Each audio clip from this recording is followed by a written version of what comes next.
Eh bien salut tout le monde les amis, j'espère que vous allez bien, j'espère que vous êtes en forme. Après la AS VF 22, on va s'intéresser à la RB 18. Alors beaucoup de choses à dire sur Red Bull aujourd'hui.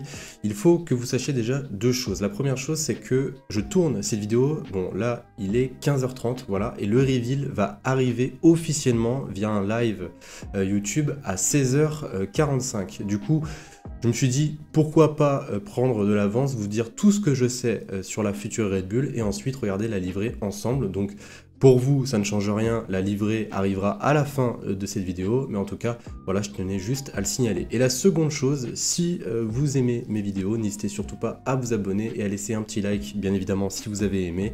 Et on est parti du coup pour Red Bull. Alors avant qu'on passe à la présentation de la monoplace, il faut qu'on s'intéresse à deux choses qui selon moi sont primordiales pour l'avenir de Red Bull en 2022.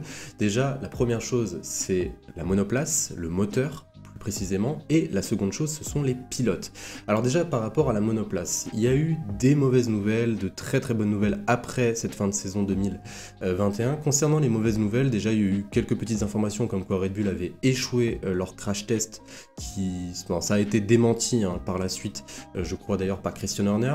Christian Horner avait annoncé lui-même que Red Bull ont perdu énormément de temps dû au combat contre Mercedes en 2021. Ils ont perdu énormément de temps, notamment en termes de développement pour leur voiture en 2022 et aussi en termes de soufflerie. Voilà, la voiture, à ce qui paraît, n'a pas passé assez de temps dans la soufflerie. En tout cas, c'est ce qu'on nous a dit. Voilà, est-ce que c'est vrai? Est-ce que c'est de l'intox? Ça, on ne peut pas forcément le savoir. Et les mauvaises nouvelles ne se sont pas arrêtées là, vu que Christian Horner avait sorti une des meilleures punchlines qu'il a pu sortir après cette saison 2021.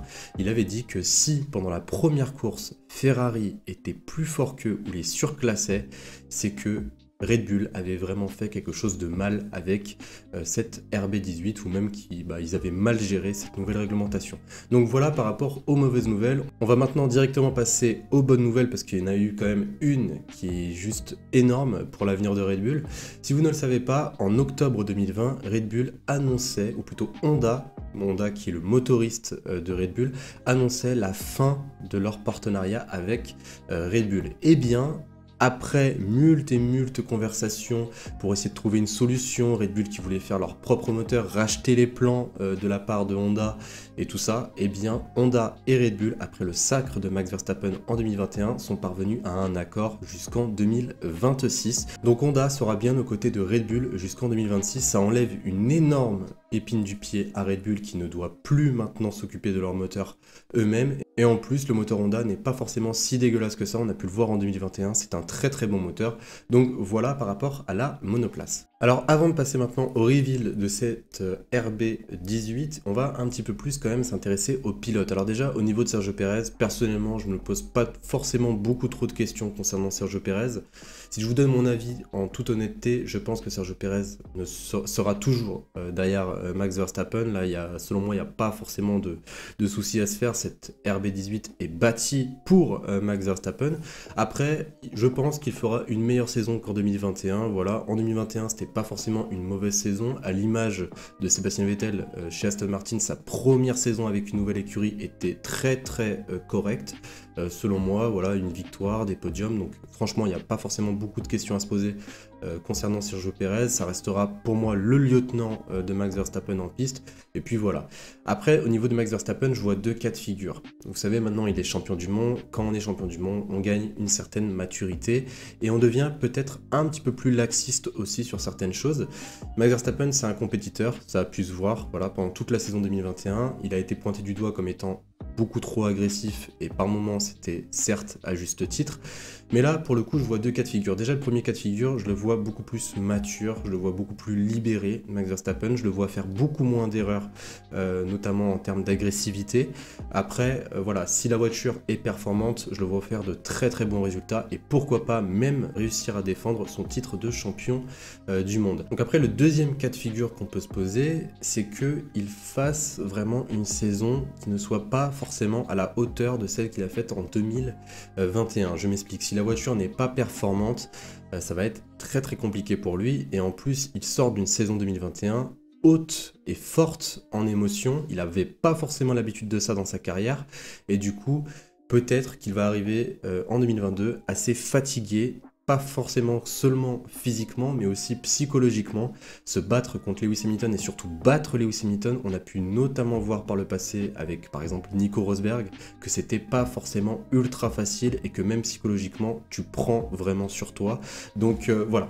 Après, Max Verstappen, je pense qu'il peut tenir encore une fois cette pression. Je pense que voilà, il est assez compétitif et même selon moi, il est assez fort mentalement pour pouvoir réussir à refaire une très très bonne saison 2022. Donc j'attends de voir. Vous me dites ce que vous en pensez dans les commentaires, hein. Je rappelle que c'est seulement mon avis et que ça n'engage que moi.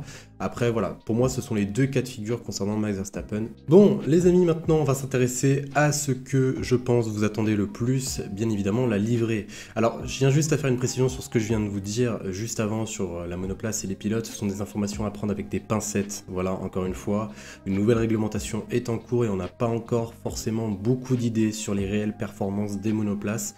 Donc vraiment, ne prenez pas tout ce que je dis au sérieux. Je peux littéralement me tromper sur toute la ligne vu qu'on n'a aucune information. Il faudra encore une fois attendre les tests à Bahreïn au minimum. En tout cas, la monoplace Red Bull RB18 2022 vient tout juste d'être révélée, pas officiellement en live, voilà, parce que là je tourne, il est 17h12, mais elle vient tout simplement de leak sur les réseaux, tout ça, donc on a pu bien forcément voir la monoplace, c'est exactement la même, hein, je vais vous la montrer tout de suite, voilà, elle est exactement similaire à celle de 2021, c'est incroyable.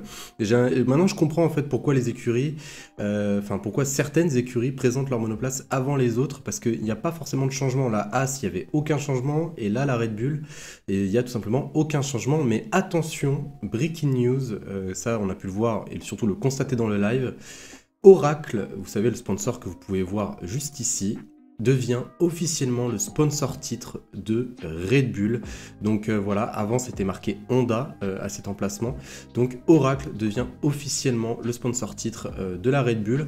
En termes de design, c'est exactement le même qu'en 2021, il n'y a rien qui change. Encore une fois, on peut voir, dû à la réglementation 2022, le changement en termes d'aérodynamique, notamment à l'avant, l'aileron avant et l'aileron arrière. Le fond plat aussi qui est bien représenté, je le trouve plus présent que sur la Haas VF22. Bien évidemment, on peut voir le numéro 1 voilà, de Max Verstappen. J'ai une autre photo aussi voilà, à vous montrer, où là on peut voir beaucoup mieux les pneus 13 pouces.